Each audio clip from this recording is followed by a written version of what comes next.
My stepmother-in-law insists on calling my daughter by her middle name instead of the name we chose to honor my late sister. It led to a huge family blow-up and now everyone's taking sides. I'm Jake, 41M, and I've been married to Emma, 38F, for 8 years. We have 2 kids, Liam, 5M, and Zoe, 2 months F. Emma and I met in college, but we didn't start dating until a few years after graduation, when we reconnected at a mutual friend's wedding. We hit it off immediately, bonding over our shared love of old sci-fi movies and terrible puns. After dating for 2 years, we got married in a small ceremony in Emma's parents' backyard. Emma's dad, Charlie, 65 Mem, is generally a great guy. He's always been supportive of our relationship and loves spending time with Liam. Charlie's a retired high school science teacher with a passion for astronomy. Some of my favorite memories are of him teaching Liam about the constellations during summer camping trips. However, Charlie has a history of choosing, let's say, challenging partners. His marriage to Emma's mom, Carol, ended when Emma was in high school. Since then, he's had a string of relationships that always seem to end badly. Emma and her siblings, Mark, 40M, and Lisa, 35F, have joked that their dad has a type, strong-willed women who tend to bulldoze over everyone else's feelings. Charlie's current wife, Diane, 52F, has been in the picture for about 4 years. From the start, she's been difficult to deal with. She acts like Charlie is incapable of taking care of himself, leaving all the important stuff to his kids while she goes on trips with her friends. When Charlie had a minor health scare last year, turned out to be just indigestion, Diane dramatically announced she was too stressed to deal with it and left Emma to take him to the ER. Diane barely interacts with our kids unless she can show them off on social media. She calls them her grandkids online, but won't let them visit without us present. It's clear she's not interested in actually being a grandmother. When Liam was born, she came to the hospital for a quick photo op, then disappeared for weeks. She didn't even send a card or gift. Now, here's where things get complicated. When Emma was pregnant with Zoe, we decided to name her after my late sister, who passed away from cancer 5 years ago. My sister and I were extremely close growing up. She was only 2 years older than me, and we were more like twins than regular siblings. We did everything together, joined the same clubs in school, worked at the same summer camp, even ended up at the same college, though she was 2 years ahead. My sister's death hit our family hard. She was only 32 when she passed, leaving behind a husband and a 3-year-old daughter. The last few months of her life were brutal, but she faced it all with incredible grace and humor. Even in her final days, she was cracking jokes and trying to make us all feel better. Naming our daughter after her meant the world to me. It was a way to keep her memory alive, to share stories about her with our kids as they grow up. Emma loved the idea too. She'd gotten close to my sister during the years we dated, and she understood how important this was to me. However, Diane kept pestering us about the name choice. She'd constantly tell us how much she disliked it and suggest better options. We explained the significance, but she wouldn't let up. She even had the audacity to say, "Why would you name a baby after a dead person? That's so morbid." It took everything in me not to lose my cool right then. After Zoe was born, Diane and Charlie came to visit us in the hospital. As soon as Diane saw the baby, she started calling her Rose, Zoe's middle name. I asked her what she was doing, and she said, "I can't stand her first name, so I'm calling her Rose from now on." Emma politely asked her to use Zoe's actual name, explaining again how important it was to us. Diane just smirked and said, "I really can't do that. Now, hand her over so I can take some photos for Facebook." That's when I lost it. I told Diane to get out of the room and not come back until she could respect our wishes. I might have used some colorful language in the process. She stormed out, and Charlie followed her, looking torn and uncomfortable. Emma agrees that Diane was out of line but thinks I could have been more tactful. Charlie wants me to apologize to Diane, saying I embarrassed her in front of the nurses. Emma's siblings think I overreacted and that Diane was just joking around. Mark even suggested that we were being too sensitive about the whole thing. The only person fully on my side is my mom, Sarah, 63F. She was very close to my sister and understands how much the name means to our family. She's been a rock for us through this whole situation, offering support and even volunteering to talk to Diane, though we're not sure that's a good idea. I'm willing to keep the peace for Charlie's sake, but only if Diane agrees to use Zoe's name. Am I the asshole here? I feel like I'm taking crazy pills. How is it okay for someone to completely disregard our wishes for our own child's name, especially when it holds such deep personal meaning? Some additional context. This isn't the first time Diane has been insensitive about family matters. When we announced Emma's pregnancy with Liam, Diane's first response was to ask if we were sure we were ready for kids. At our wedding, she made a snide comment about Emma's dress being a bit young for her. She seems to have a talent for saying the wrong thing at the worst possible moment. Charlie has always been a great father-in-law, and I value our relationship. That's why this situation is so difficult. I don't want to create a rift between him and his grandkids, but I also can't stand by while Diane disrespects our family and our choices. I keep replaying the hospital scene in my head, wondering if I could have handled it differently. But every time I think about Diane's smug expression as she refused to use Zoe's name, I feel that same rush of anger. This isn't just about a name, it's about respect, family, and honoring the memory of someone we loved dearly. Emma and I are united in our decision about Zoe's name, but we're at a loss for how to move forward with the family. Do we stand our ground and risk further conflict? Do we try to compromise somehow? And how do we explain all of this to Liam when he's old enough to understand? For now, we're taking it one day at a time, focusing on our new baby and trying to shield both kids from the family drama. But I can't help feeling that this is just the beginning of a long and difficult road with Diane. First update. It's been 2 weeks since the incident at the hospital, and the situation has only gotten worse. I haven't apologized to Diane, and she's been on a rampage ever since. First, Diane started posting passive-aggressive messages on social media about toxic in-laws and disrespecting elders. She never mentioned us by name, but it was clear who she was talking about. One post read, "Some people think they can rewrite family history just because they don't like it. Sad." Another said, "True grandparents love unconditionally, even when their children make poor choices." Emma and I decided to ignore it, hoping she'd get bored and stop. But then, Diane took it a step further. She created a group chat with Charlie, Emma's siblings, and their spouses, purposely excluding Emma and me. In this chat, she painted herself as the victim, claiming I had verbally abused her at the hospital, and that Emma and I were keeping the kids away from her out of spite. She even went so far as to suggest that we were unstable and that she was worried about the children's well-being. Emma's siblings, Mark, 40M, and Lisa, 35F, initially sided with Diane. They've always been closer to Charlie and more tolerant of Diane's behavior. Mark, who works in finance and prides himself on being logical, told Emma we were being irrational and needed to get over ourselves. Lisa, a part-time yoga instructor who's always preaching about peace and harmony, suggested we all attend a family therapy session to heal our chakras. The situation came to a head last weekend at a family barbecue at Mark's house. Emma and I decided to go, hoping to clear the air in person. We left the kids with my mom, not wanting to subject them to any potential drama. As soon as we arrived, Diane made a big show of greeting everyone warmly, except us. She hugged Mark and Lisa, cooed over Lisa's kids, and even brought a special salad for Mark's wife who's on a new diet. Then she loudly asked, "Where's little Rose? I was so looking forward to seeing my grandbaby." Before I could say anything, Emma spoke up. "Her name is Zoe, Diane. We've asked you repeatedly to use her actual name." Diane feigned innocence. "Oh, but Rose is such a prettier name. I'm sure she'll prefer it when she's older. You know, I had an aunt named Rose who lived to be 102. It's a lucky name." That's when Mark jumped in, telling us to stop being so sensitive and let it go. He started lecturing us about how family is more important than pride and how we were acting like children. Lisa nodded in agreement, adding that we were ruining the family dynamic over something trivial. She even suggested that we were projecting our grief onto Diane and that maybe we needed to seek help.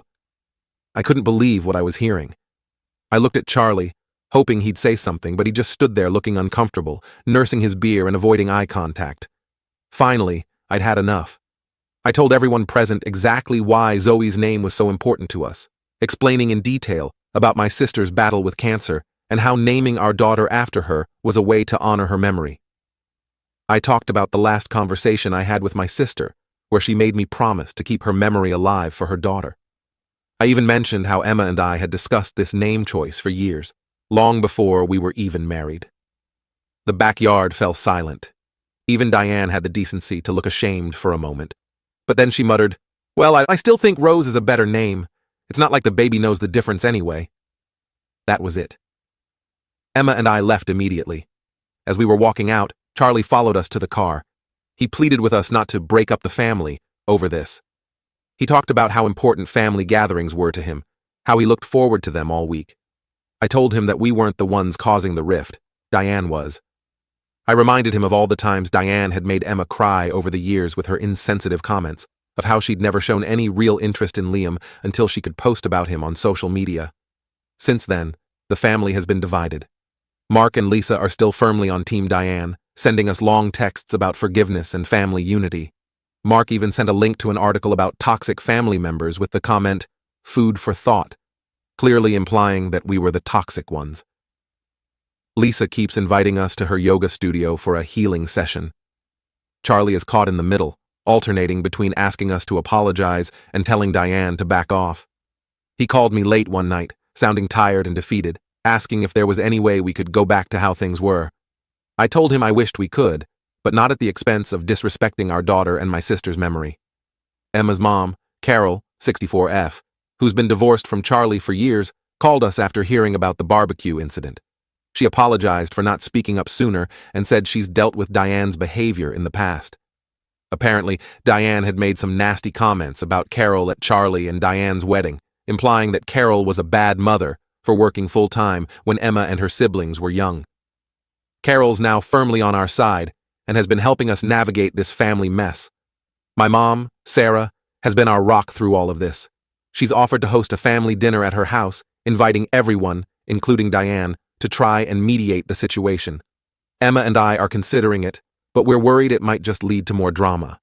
Sarah thinks it might help to have everyone hear the full story of why we chose Zoe's name, including showing some photos of my sister and sharing some of her favorite memories. We're at a loss for what to do next. We don't want to cut Charlie out of our lives, but we also can't keep subjecting ourselves and our kids to Diane's disrespect. How do we move forward without completely fracturing the family? Second update. It's been a month since my last update, and a lot has happened. We decided to take my mom up on her offer to host a family dinner, hoping it would help resolve the ongoing conflict with Diane and the rest of Emma's family. The dinner was set for last Saturday. Everyone was invited. Emma and I, Charlie and Diane, Mark and his wife, Lisa and her husband, Emma's mom Carol, and my parents. We left Liam and Zoe with a babysitter, not wanting to expose them to potential conflict. My mom spent days preparing for this dinner. She made all of my sister's favorite foods, her famous lasagna, garlic bread from scratch, and a chocolate mousse that my sister used to request for every birthday. She also set up a small memorial table in the living room with photos of my sister, including one of her holding Liam when he was born. As soon as Diane walked in, the tension was palpable. She greeted everyone warmly except Emma and me, pointedly ignoring us. Charlie looked uncomfortable but didn't say anything. Mark and Lisa arrived together, giving us tight smiles but little else. My mom, ever the peacemaker, tried to lighten the mood by suggesting we all share our favorite family memories. It was going well at first. Mark told a funny story about a disastrous camping trip from their childhood. Lisa reminisced about the time Emma taught her how to drive stick shift. Even Charlie shared a sweet memory of walking Emma down the aisle at our wedding. Then it was Diane's turn. She started talking about how she'd always wanted grandchildren and how heartbroken she was that we were keeping the kids away from her. She went on about how she had so many plans for little Rose, teaching her to bake, taking her shopping, all the things a real grandmother would do. I couldn't stay silent. I pointed out that she'd never shown much interest in the kids before, and that her refusal to use Zoe's name was the real issue here. I reminded her of how she'd missed Liam's first birthday party because she had a spa day planned. Diane immediately became defensive, insisting she had every right to call her grandchild whatever she wanted. She accused us of trying to erase her role in the family and said we were being selfish by insisting on a name that no one likes. Mark and Lisa backed her up, saying we were being unreasonable and holding a grudge. Lisa even suggested that we were dishonoring my sister's memory by causing all this family strife. That's when Emma's mom, Carol, surprised everyone by speaking up. She calmly but firmly told Diane that respecting parents' choices for their children was basic decency, not an optional courtesy. She shared a story about how, when Emma was born, Charlie's mother had insisted on calling her by her middle name instead of Emma. Carol said it had hurt her deeply, and she didn't want to see history repeating itself. The dinner quickly devolved into chaos after that. Diane accused Carol of always hating her and trying to turn the family against her. She said Carol was just jealous because she was a better grandmother than Carol ever was. Charlie tried to calm everyone down, but ended up just making things worse by telling everyone to get over it and stop living in the past. In the middle of all this, my dad, who's usually pretty quiet, stood up and silenced the room. He looked directly at Diane and said, "My daughter died. Her name was important to her, and it's important to us. You don't get to erase that because you don't like it." He then went on to share a story that even I hadn't heard before. Apparently, in her final days, my sister had made my dad promise that her name wouldn't be forgotten. She was worried that her daughter, who was only 3 at the time, might not remember her. My dad had promised to keep her memory alive, and he saw our choice to name Zoe after her as part of fulfilling that promise. Diane stormed out, with Charlie following close behind. Mark and Lisa left soon after, but not before telling us we were tearing the family apart. Lisa dramatically announced that she would need to sage her house to get rid of all the negative energy from this evening. After they left, those of us remaining, Emma, me, Carol, and my parents, sat in stunned silence for a while. Then Carol started laughing, a sad, tired laugh. "Well, that could have gone better," she said. We spent the rest of the evening talking honestly about the family dynamics and how we got to this point. Carol shared some stories about her marriage to Charlie and his pattern of choosing difficult partners. She told us about how, after their divorce, Charlie had cycled through a series of relationships, each one seeming to be with someone more domineering than the last. It gave us a new perspective on the whole situation. My mom brought out some old photo albums, and we spent hours looking through them, sharing memories of my sister. Emma talked about how welcomed she felt by my sister when we first started dating, how my sister had been the one to encourage her to go back to school for her master's degree. It was a bittersweet evening, full of laughter and tears. In the days since the dinner, we've received a flurry of text messages and calls. Mark sent a long email accusing us of ambushing Diane and turning the dinner into a pity party for ourselves. Lisa left a voicemail suggesting we all try a group healing ceremony to cleanse our auras of negative energy. Charlie has been calling daily, alternating between pleading with us to apologize and make things right, and venting his frustration at the whole situation. In one particularly vulnerable moment, he admitted that he was afraid of losing Diane, saying she had threatened to leave him if he didn't get his family under control. But there have been some positive developments too. Carol has become a strong ally, offering support and advice. She's even suggested taking a more active role in the kids' lives, which we're happy about. She's planning to start a weekly Grandma Day, where she takes Liam for adventures, while we have some one-on-one time with Zoe. My parents have been incredible through all of this. They've offered to host regular family dinners for those of us who want to attend, creating a new tradition that doesn't revolve around Charlie and Diane. As for Charlie and Diane, we've decided to take a step back for now. We're not cutting them off completely, but we're limiting our interactions until Diane can show some real change in her behavior. We've told Charlie that he's welcome to visit any time, but Diane needs to respect our boundaries if she wants to be part of our children's lives. It's been a challenging few weeks, full of difficult conversations and painful realizations. Emma and I have had long talks about family, boundaries, and what we want for our children. We've decided to start a tradition of our own, a yearly Aunt Zoe Day, where we'll celebrate my sister's life and share stories about her with our kids. We're still navigating this new family dynamic, but for the first time in a while, we feel like we're on the right path. We're focusing on the family members who respect us and our choices, and on creating a positive environment for Liam and Zoe. There's still a lot of healing to be done, and I'm sure there will be more challenges ahead. But we're taking it one day at a time, holding on to the memory of my sister and the love we have for our children. That's what family is really about, after all.